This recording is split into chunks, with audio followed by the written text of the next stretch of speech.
네,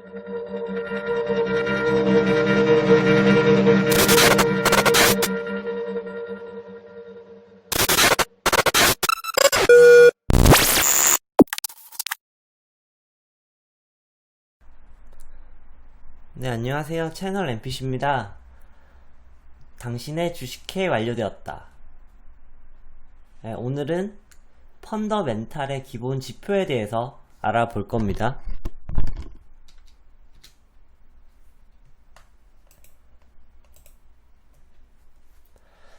네, 저번 시간에 배웠던 거 잠깐 다시 복습하고 한번 넘어가겠습니다.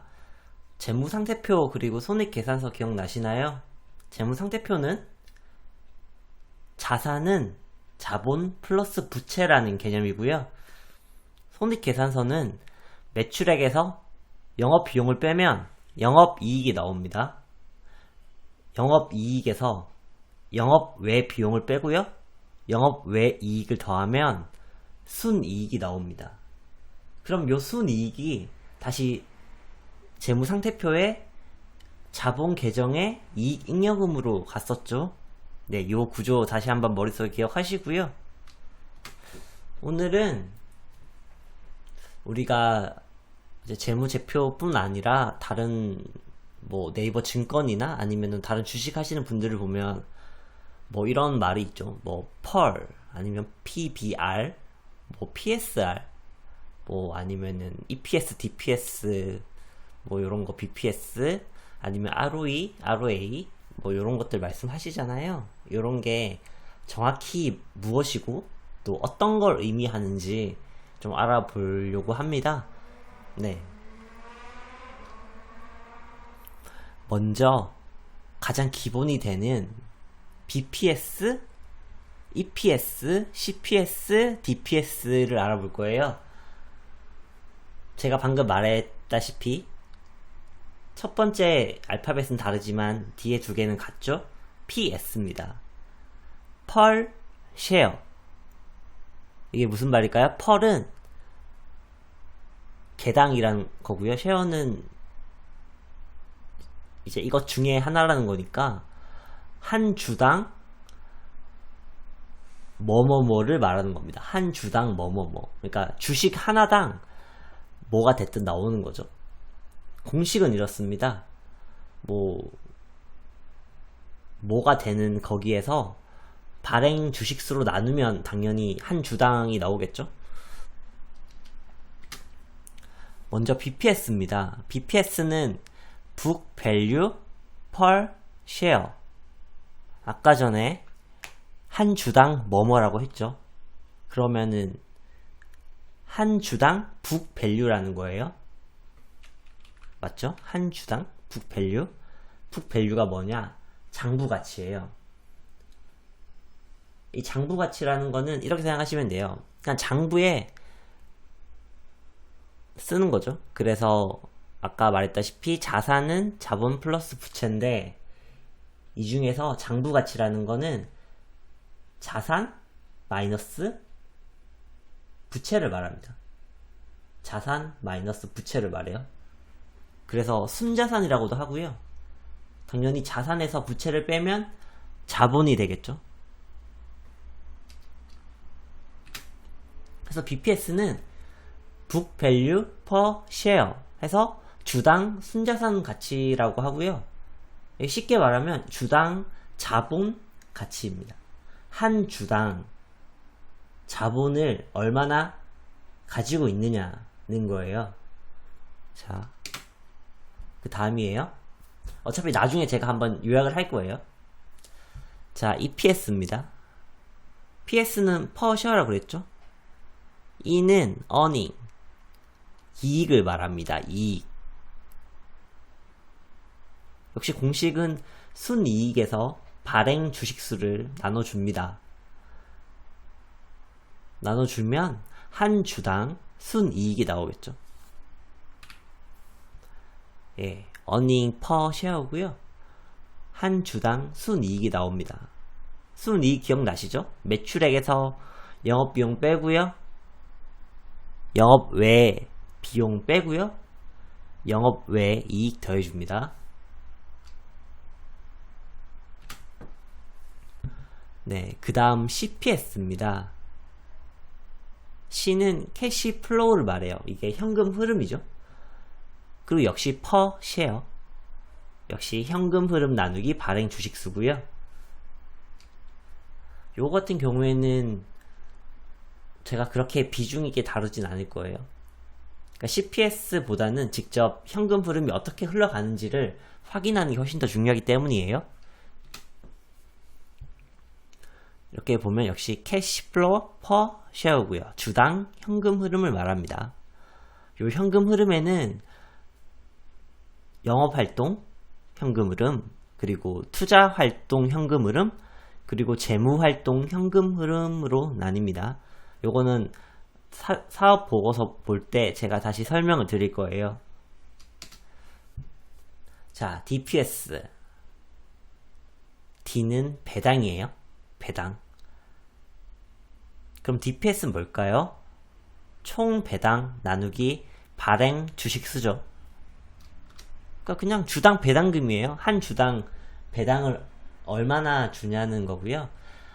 배당금이 있는 곳은 뭐 연말 기준으로 주기도 하고요. 아니면은 뭐 한 분기별로 한 단기별로 나눠서 2번 주기도 합니다.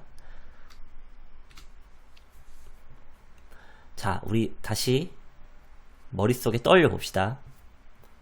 BPS 있었고요. EPS 있었고요. CPS 있었고요. DPS 있었어요. 이 중에서 자, CPS는 캐시 플로우니까 이거는 제가 좀 비중을 안 둔다고 말했죠. CPS 말고요. 자, EPS 기억해 봅시다. EPS. E가 뭐였죠? earning 이익이에요. 순이익. EPS 그럼 뭐예요? 한 주당 순이익입니다. 한 주당 순이익. BPS 뭐였어요? 자, B가 뭐였죠? 북 밸류였죠. 장부가치. 장부가치는 순자산이라 했고요. 순자산은 자산 마이너스 부채, 즉 자본을 말합니다. 주당 순자산 혹은 주당 자본이죠. 주당 장부가치 다 같은 말입니다. 자, 그럼 거기 나왔던 B, E 이 두 개가 PR 시리즈에 나옵니다. 자, 봅시다. 뭔지. 이게 뭔지 봐야겠죠. P는 펄이에요. 역시 주당이고요. R은 레이터. 이게 뭐예요? 비율이에요. 주당 뭐뭐 비율이에요. 주당 뭐뭐 비율. 자, 그러면은 이게 그냥 들으면 좀 어려우니까 한글로 좀 바꿔드릴게요. 우리가 또 한글이지만 조금 더 우리에게 친숙한 말로. 현재 주가에서 네모를 나눈 값이란 얘기입니다. 그러면 PBR은 뭘까요? 자, 아까 PR이 뭐라 그랬죠? 주가에서 뭐뭐를 나눈 값이에요. PBR.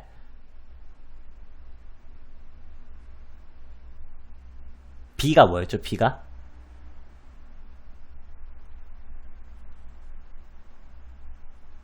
B가 뭐였어요? 생각해요. B.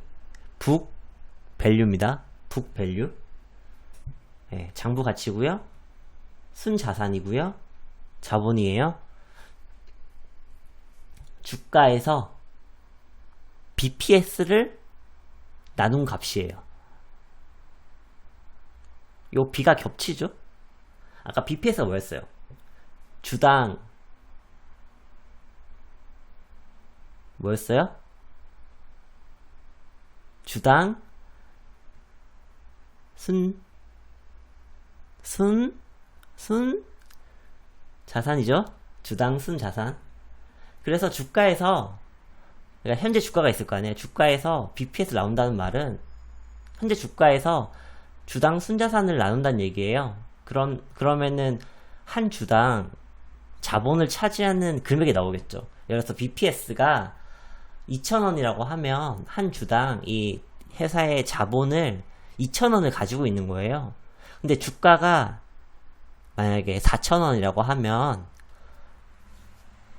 2,000원보다 2배를 주가가 더 가지고 있는 거죠. 이게 무슨 말일까요? 그러니까 자본을 주식수로 나눈 것보다 주가가 지금 2배 더 비싸다는 얘기예요. 네. 그래서 주당 순자산 비율이라고 합니다, 이걸.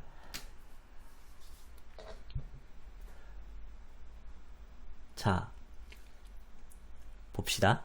PBR이 0.5라는 건 무슨 말이냐면 시가총액이 순자산 곱하기 0.5라는 얘기예요. 이게 무슨 말일까요? 시가총액은 주가 곱하기 발행 주식 수입니다. 자, 그러면은 주가 플러스 발행 주식 수를 했는데 이게 순자산보다 적다는 거예요. 순자산의 2분의 1배라는 거예요. 이게 어떤 의미인지 이해가 되세요? 시가총액이 있는데 시가총액은 주가 플러스 주가 곱하기 발행 주식 수입니다. 그런데 이 주가 곱하기 발행 주식 수가 순자산보다 적대요. 순자산은 자산에서 부채를 뺀 거고 자본이죠. 근데 시가총액이 자본보다 적다는 거는 현재 기업 가치가 엄청나게 저평가되어 있다는 말이죠. 그럼 PBR이 1이라는 말은 뭘까요? PBR이 1이다. 그러면은 시가총액과 순자산이 같다는 말이에요. 같다는 말. 다시 바꿔볼까요? 주가 곱하기 발행 주식 수가 자본과 같다는 말이에요. PBR이 2다. 그러면 주가 곱하기 발행 주식 수가 자본의 2배라는 말이에요. PBR이 3이다. 역시 3배라는 말이고요. PBR이 4다. 4배라는 말입니다. 자본의 4배라는 말이에요. 그러면은 당연히 PBR이 낮을수록 이 주가가 싸다는 말이겠죠. PBR이 높을수록 주가가 비싸다는 얘기입니다. 자, 다음 PER입니다. PER은 주당 순이익 비율이에요. 자, 원리는 같습니다. 시가총액에서 순이익을 나눈 값이에요. 이 시가총액은 당연히 발행주식 곱하기 현재 주가고요. 아까 EPS 우리가 구했죠. 주당 순이익입니다. 그러면 PER은 주가에서 EPS를 나눈 값입니다. 자, 예를 들어서 순이익이 올해에 1,000만원이 나왔어요. 근데 예를 들어서 발행 주식이 10주라고 해봅시다. 그러면 한 주당 순이익이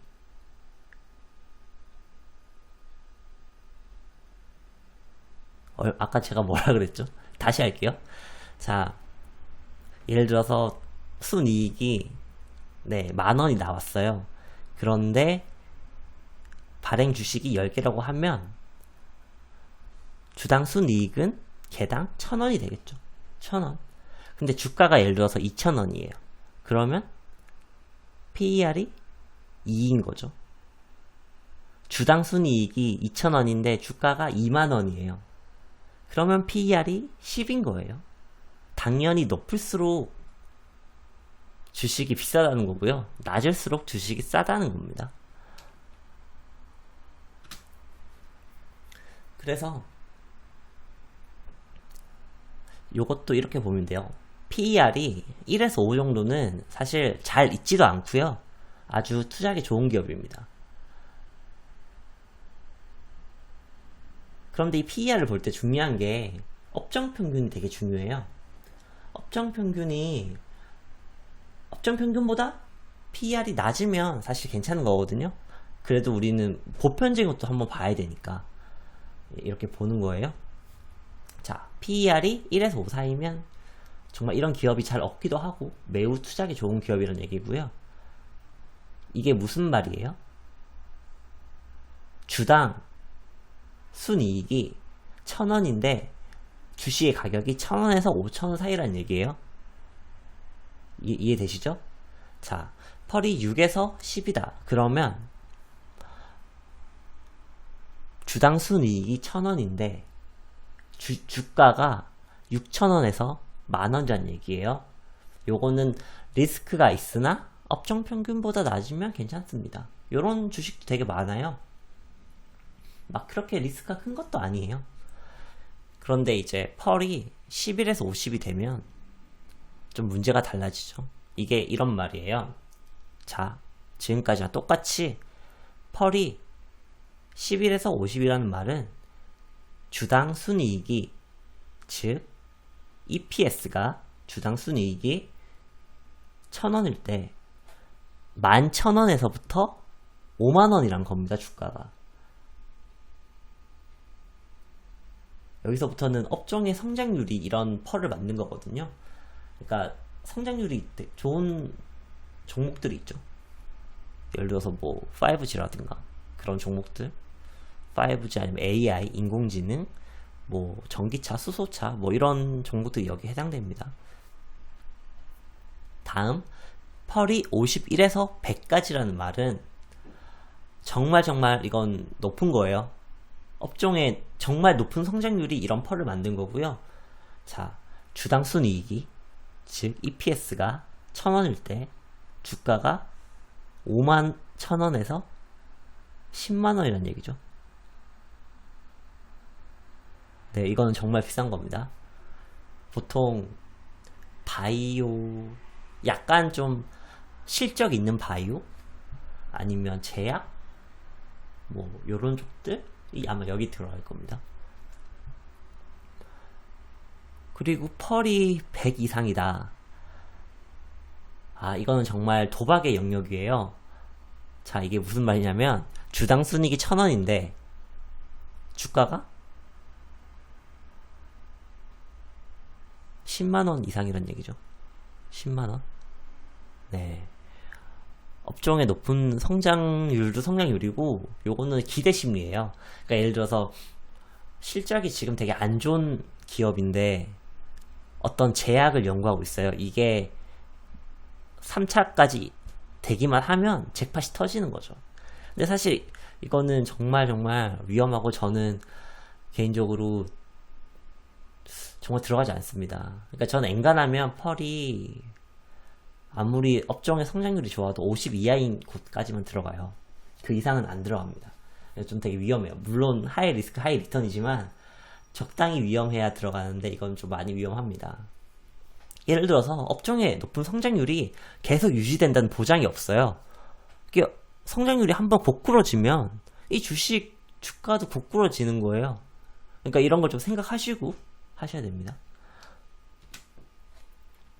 PCR은 주당 현금 흐름 비율이고요. 역시 공식은 같은데 저는 뭐 PCR을 그렇게 중요하게 생각하진 않습니다. 왜냐면 이거보다 현금 흐름표를 봐야 돼요. 현금 흐름표를 보는 게 훨씬 더 중요하다고 저는 개인적으로 생각을 합니다. 자, 우리가 지금까지 EPS, BPS, CPS, DPS를 봤죠.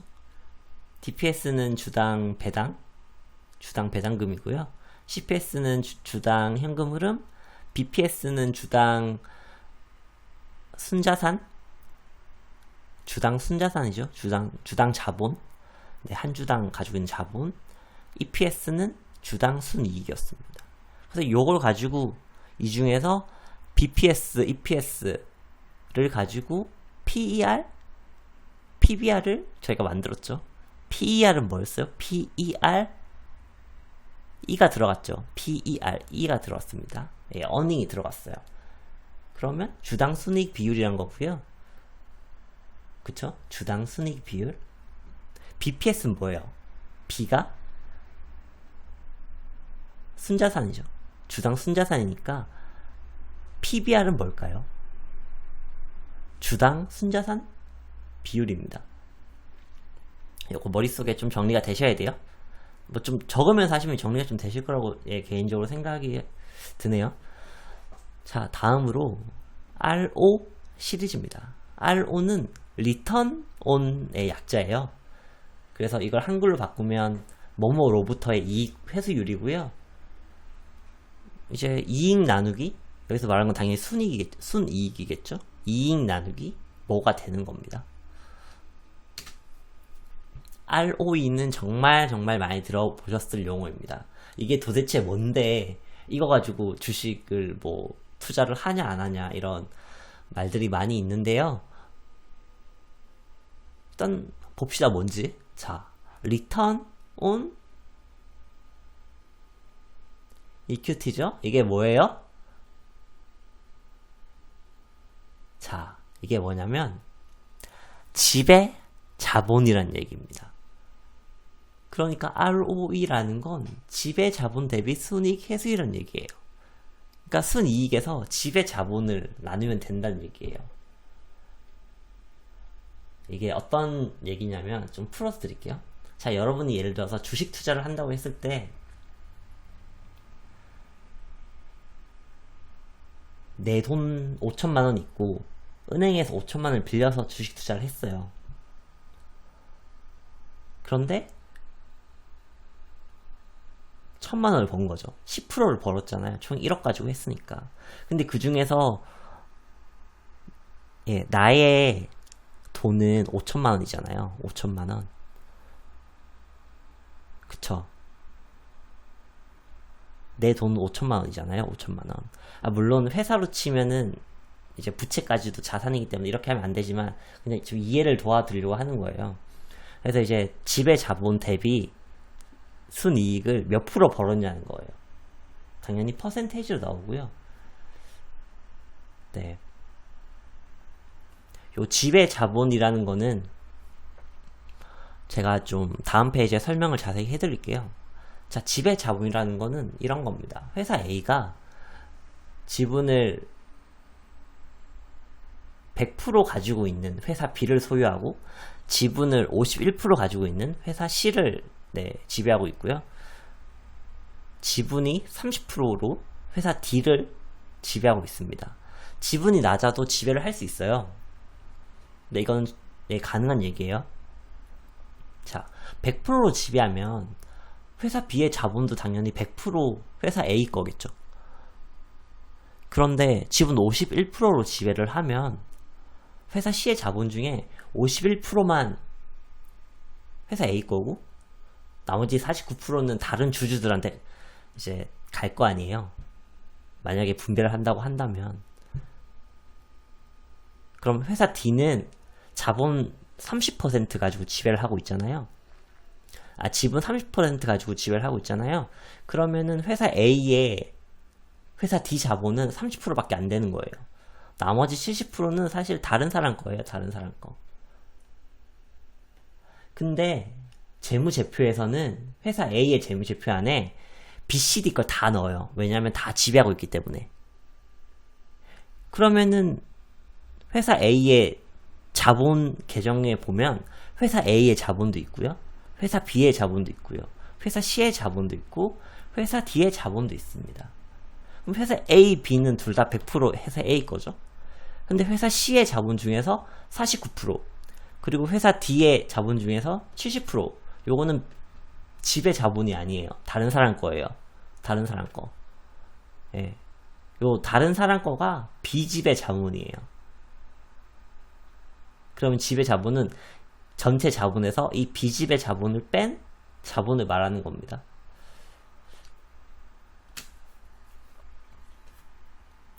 통상적으로 요 ROE가 한 6에서 7% 정도 되는 거를 보통이라고 보는 것 같아요. 6% 이하는 좀 자본 대비 수익이 적다. 그리고 7% 이상은 뭐 자본 대비 수익이 높다. 이렇게 표현을 합니다. 자, 자기 자본 대비 순수익이에요. 자기 자본 대비 순수익. 그 다음으로 ROA라는 게 있습니다. 역시 리턴 5까지 갔고요. SSC죠? 요거 자산입니다. 자산. 자산 대비 순이익 회수율이고요. 아까는 자기 자본이었죠. 지금은 자산이죠. 자기 자본에서 아까 기억나세요? 그러니까 집의 자본에서 B집의 자본을 더하면 자본이 됩니다. 예, 기억나셔야 돼요. 자, ROE는 자, 집의 자본이에요. 집의 자본에서 B집의 자본 더해주고요. 그리고 부채를 더해주면 자산이 되겠죠. 이익 나누기 자산을 합니다. 당연히 ROA가 낮게 나와요. ROE보다 당연히 낮게 나옵니다. 왜냐면 나누는 수가 더 크잖아요. 자산 안에 부채도 있고 자본도 있는데 자본 중에서도 B집의 집의 자본으로만 나눈 ROE는 높게 나오고요. 전체 자산으로 나눈 ROA는 낮게 나오죠. 너무 당연한 겁니다. 그래서 보통 ROA를 보기도 하지만 ROE를 많이 봅니다. 네, 다음으로 부채율입니다. 부채율. 부채율은 부채 나누기 자본이에요. 이거 착각하신 분들이 있는데 부채율이 100%라고 하면 마치 자산의 100%라고 생각하시는 분들이 있는데 그게 아니고요. 부채율은 부채에서 자본으로 나눠주는 값이에요. 그래서 부채가 100%라고 하면 부채와 자본이 같은 거고요. 부채율이 50%라고 하면 부채가 자본의 2분의 1배인 겁니다. 자, 이 부채율은 0에서 30% 정도까지는 부채가 너무 없어요. 이게 부채가 너무 없다고 또 안 좋은 건 아니에요. 부채가 없다는 말은 좀 투자를 좀 안 하고 있다는 말도 되거든요. 물론 현금이 아주 많다면 뭐 굳이 돈을 빌리지 않고 뭐 투자를 할 수 있겠지만 그런 기업이 몇 개나 되겠어요. 그렇죠?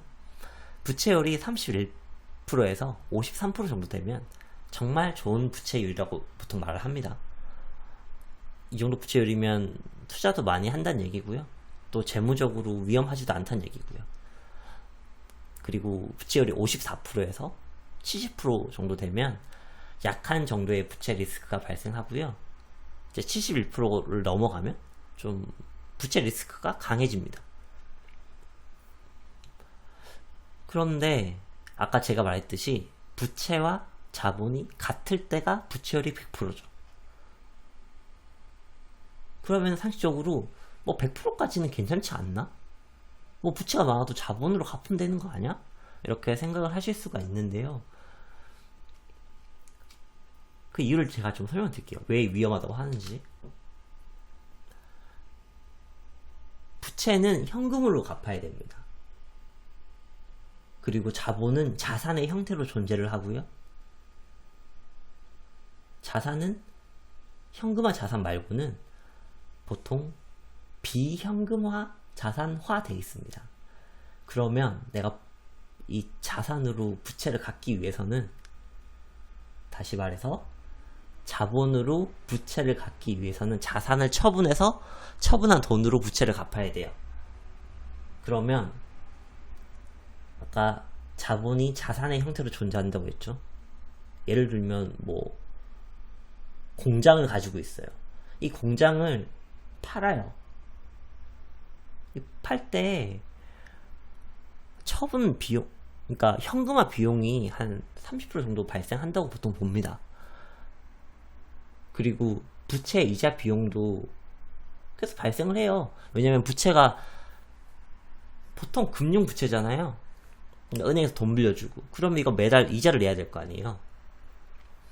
그렇게 이런 여러 가지 비용들이 있기 때문에 리스크가 있기 때문에 이제 53%까지는 적당하다고 보는 거고요. 뭐 70%까지는 약간 위험하지만 뭐 그렇게까지 큰 리스크는 아니다 라고 보는 거예요. 네네. 그리고 그 부채율이 그 부채를 이렇게 현금화 하는데 리스크가 있기 때문에 이 순부채율을 계산하는 거예요. 이 순부채율은 자 아까 아까 전에 그 리스크가 발생했던 게 부채는 금융부채고, 그러니까 이자 발생하는 금융부채고, 자산은 금융자산보다 다른 자산이 많기 때문이라고 말했죠.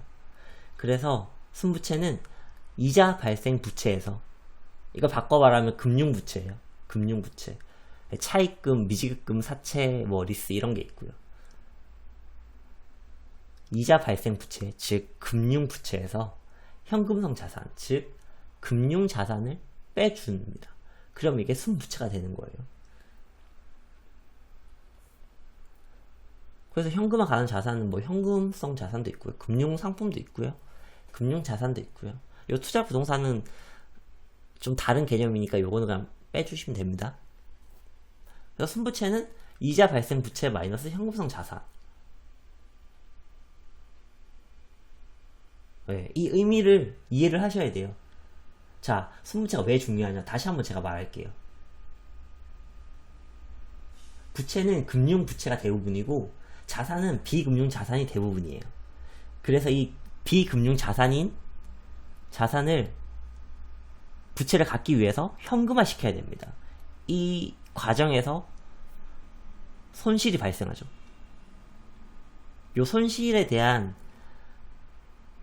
비율을 보기 위해서 순부채를 보는 거예요.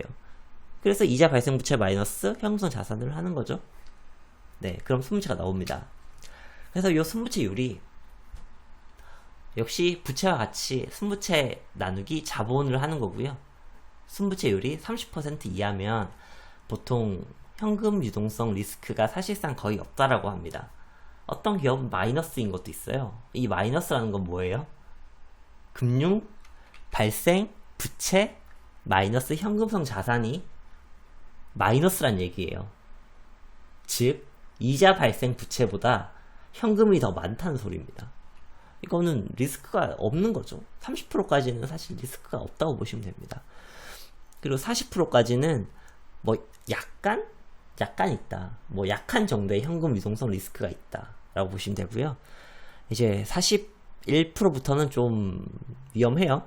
41%에서 60% 정도까지는 이제 리스크를 인지해야 될, 좀 리스크를 생각해야 될 정도의 순부채율입니다. 그리고 순부채율이 61%가 넘었다 그러면은 정말 강한 정도의 현금 유동성 리스크가 발생할 수 있고요. 이런 기업에 투자할 때는 정말 조심해야 됩니다.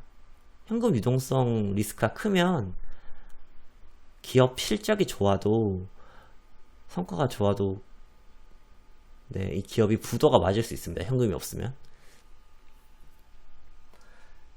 네, 오늘 제가 준비한 거는 여기까지고요. 자, 한번 기억을 되짚어 봅시다. 우리 오늘 BPS, EPS, CPS, DPS 했어요. 그리고 요 BPS, EPS. 자, BPS는 주당 순 자산 가치, EPS는 주당 순이익. 요걸 가지고 PER, PBR을 했습니다. PER은 주당 순이익 비율이고요. PBR은 주당 순자산 비율이죠. 네, 여기까지 기억이 나세요? 그래서 이 각각이 가지는 수치가 어떤 의미인지를 제가 좀 설명을 드렸고요. 다음으로 본 게 RO 시리즈였죠. ROE는 자기 자본 대비 순이익이고요. ROA는 자산 대비 순이익이었죠. 그러면 ROE에서 말하는 자기 자본, 즉 지배 자본은 자본에서 지배 자본과 비지배 자본 나뉘는데 그 중에서 지배 자본이었어요. 지배 자본과 비지배 자본의 차이를 기억하셔야 돼요. 자, 기억하시나요? 네. 그리고 부채율을 봤습니다. 부채율은 부채와 자본의 관계죠. 부채 나누기 자본입니다. 순부채율은 뭐였어요? 지금 나와 있네요. 순부채 나누기 자본이고요. 뭐 이제 퍼센테이지가 가지는 의미에 대해서도 제가 좀 설명을 드렸고요. 네, 자, 여기까지 하셨으면 저희가 다음 시간에는 드디어 이론의 마지막 장입니다. 이론의 마지막 장이고요. 적정 주가를 계산하는 법을 배울 거예요. 그리고 어떤 기업을 적정 주가 가지고 분석을 해야 되는지 그런 체크리스트도 좀 볼 거고요. 네, 오늘 영상이 좀 많이 길었는데요. 보신다고 고생 많으셨습니다. 예, 감사합니다.